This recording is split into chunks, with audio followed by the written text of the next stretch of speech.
All right, diving in again, folks. This time we're tackling Surah Al-An'am. The 6th chapter of the Quran. Right. And it translates to Cattle. the cattle. Gotcha. We've got some excerpts here that lay out the big picture, themes, key verses, that sort of thing.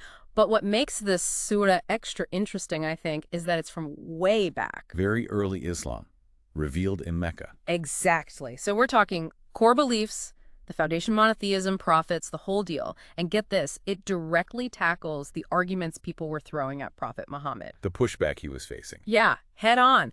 A real window into what those early days were like. What really jumps out at you about this surah? Well, I think to grasp it, you got to start with the setting. Mecca, back then, polytheism was everywhere.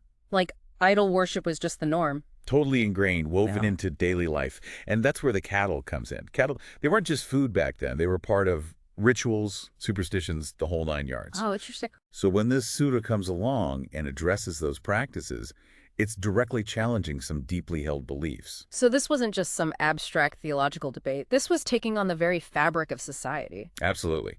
And at the core of it all is Tawhid, Tawhid. oneness of Allah. The surah goes hard against associating partners with God. Yeah. It's a call to abandon idolatry, to worship the Creator alone. Was this Tawhid like a brand new concept back then? Just how revolutionary was it? It was revolutionary. You got to Well- picture a society where people thought various deities, idols, even natural forces had power. Tawhid completely upends that, declares there's one God, Allah, and He alone deserves worship.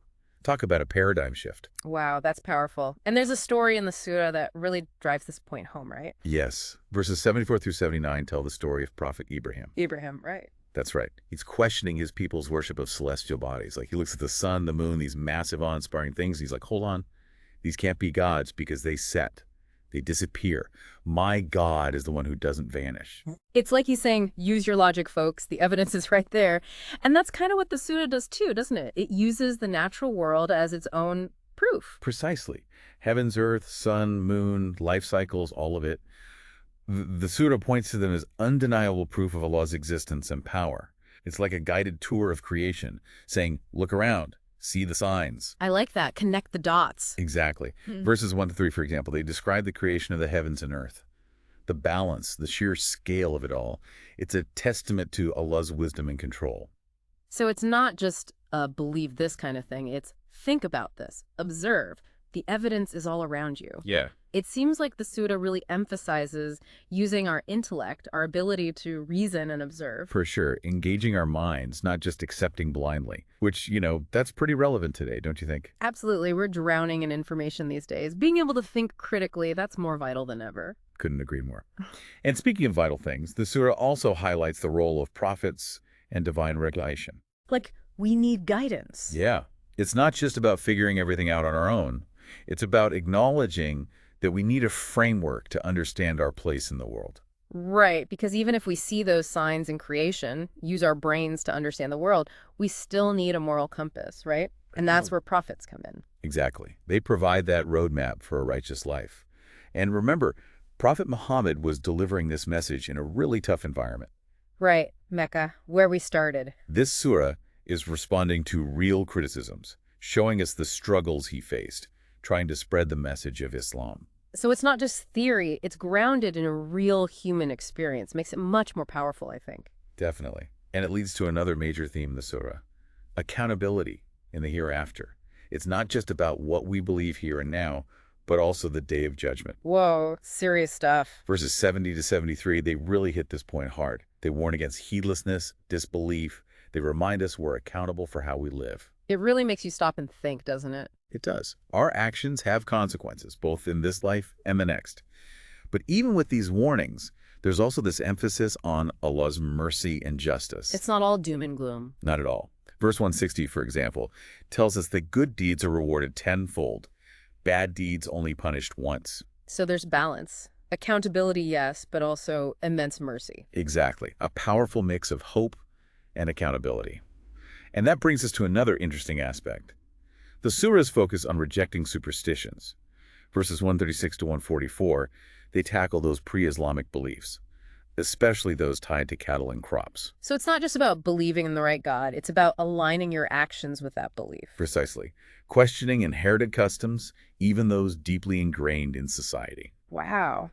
It's like that title, The Cattle. It all ties together, challenging the way cattle were part of those old superstitious practices. It does. And there are some narrations that say this entire surah was revealed all at once, which is unusual. Really? The whole thing? Yeah. Some scholars see that as a sign of just how weighty this message is, like a blueprint for understanding Islam's core, delivered in one go. Fascinating. It's truly foundational then, laying out those early challenges and shaping the faith's future. Absolutely. It's really amazing how relevant it still is today, Yeah, it's like this ancient wisdom, but it's speaking to us now. across time. Totally.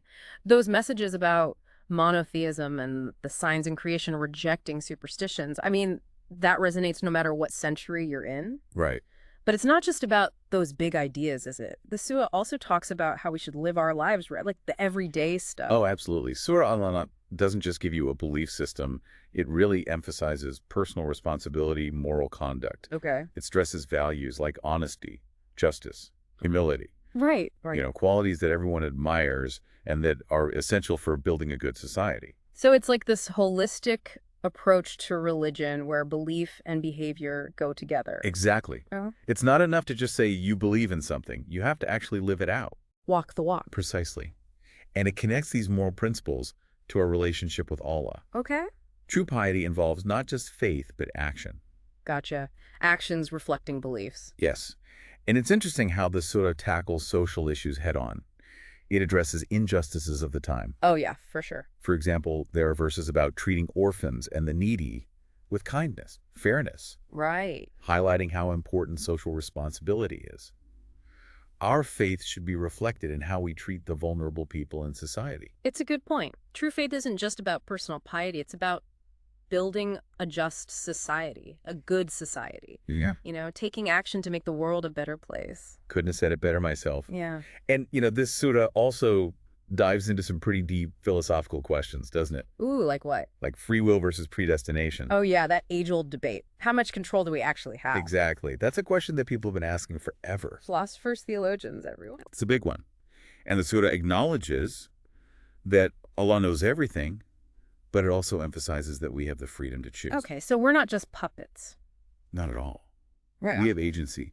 We're responsible for our choices. Interesting. So it's this balance between what's already decided and what we decide. It is. We have choices, and those choices have consequences. That's a powerful message. It's not about just accepting fate. It's about shaping our own lives. Exactly. And that's what makes this surah so compelling. It brings together so many different things: theology, history, ethics, philosophy. Wow, it's like a tapestry. The tapestry of knowledge. Yeah, and it's like this guidebook for life, offering wisdom that's still relevant today, even though it was revealed centuries ago. Absolutely. And, as we've been talking about it, I've been thinking, it's not just about receiving information passively. Okay. It's about actively engaging with the text, wrestling with the ideas, Right, making it your own. applying its wisdom to our lives today. It's not just about studying the Surah. It's about letting it study us in a way. Yeah. To challenge our assumptions and help us become better people. I like that. It's a conversation, a back and forth between the divine and the human. It is a journey of discovery that unfolds with each reading, each reflection, each attempt to live by its teachings. It's like holding up a mirror to ourselves in a way. It is. It reflects our beliefs, values, choices, and it invites us to align our lives with something bigger. A higher purpose. That's the beauty of Surah Al-An'am. It helps us discover ourselves, ignites faith, and inspires a lifelong search for knowledge, wisdom, spiritual growth. It's a journey that starts with opening the pages of the Surah, but it goes way beyond that. It does. It affects how we think, how we act, how we interact with the world. It's like a ripple effect. You could say that. Yeah. And, it's important to remember that the deeper meaning and impact of this surah, like any sacred text, it often lies in those subtle things, the nuances, the layers of interpretation that come over time. It's like peeling back the layers of an onion. It is. You keep finding more truth as you go deeper. And that journey of exploration, it's personal. It is. It's guided by our own experiences, our own questions, and our own desire to connect with the divine. So even though we've covered a lot today, this is really just the beginning. Yes. It's the start of a much larger journey of understanding and reflection. It's about taking these insights and weaving them into our lives. Precisely. And speaking of reflection, I think the surah's emphasis on mindfulness and gratitude is worth mentioning. There are verses that talk about the blessings Allah has given us and our duty to acknowledge and appreciate them. Yeah, those verses really hit home for me. It's so easy to forget to appreciate the little things, Hmm. the simple things like the air we breathe, the food we eat, the beauty of nature, It's easy to get caught up in the busyness of life. and take it all for granted. Exactly. And I think recognizing those blessings, it's an antidote to that feeling of entitlement or dissatisfaction that's so common these days. Absolutely. It helps us shift our perspective to see the good, to be more content. It does. And this connects to another important aspect, the interconnectedness of everything. The verses that describe the well of life, how everything depends on everything else, they're really thought-provoking. Yeah, it's like we're all part of this huge, intricate tapestry. We are, each playing a role in the larger ecosystem. We're not just individuals, we're part of something much bigger. And that interconnectedness, it goes beyond the natural world too. Okay. It includes human relationships and societal structures. So it's recognizing our responsibility not just to ourselves and our families, but to our communities, the environment, future generations. Exactly. It's a call for unity, cooperation, a shared responsibility for the well-being of our planet. That message couldn't be more relevant today with all the challenges we face. I agree. Climate change, social inequality, political polarization. It's a lot. It is. And Surah Al-An'am reminds us that our actions have consequences, not just for ourselves, but for everything. It's a big picture view. It is a call to be more holistic, to recognize that we're all connected, and to act with compassion, wisdom, and responsibility for all of creation. This has been so insightful. It has. And as we wrap up this part, I want to highlight one of the most beautiful passages in Surah Al-An'am, verse 103. It talks about the vastness of Allah's knowledge and how we can't fully comprehend it. That verse really puts things in perspective. It does. It reminds us of the limits of our human understanding, how our minds can never fully grasp the infinite. It's humbling for sure. It is. And it encourages us to approach our faith with a sense of awe, wonder, and humility. To acknowledge that there's always more to learn. Exactly. Yeah. And yet, even though our understanding is limited, the surah assures us that Allah is closer to us than our own jugular vein. That's a powerful image. It is. It speaks to the closeness of our connection with the divine. And that even when we doubt or feel lost, we're never truly alone. Never alone. We're connected to something greater. And that connection can be our guide. It can inspire us to live a life of meaning and purpose. It's a journey of faith and discovery and growth. And Surah Al-An'am gives us a map for that journey. It does. It offers wisdom, guidance, inspiration for every step of the way. So much to think about here. Yeah. Let's take a moment to just reflect on everything we've explored so far and let the messages of Surah Al-An'am really sink in.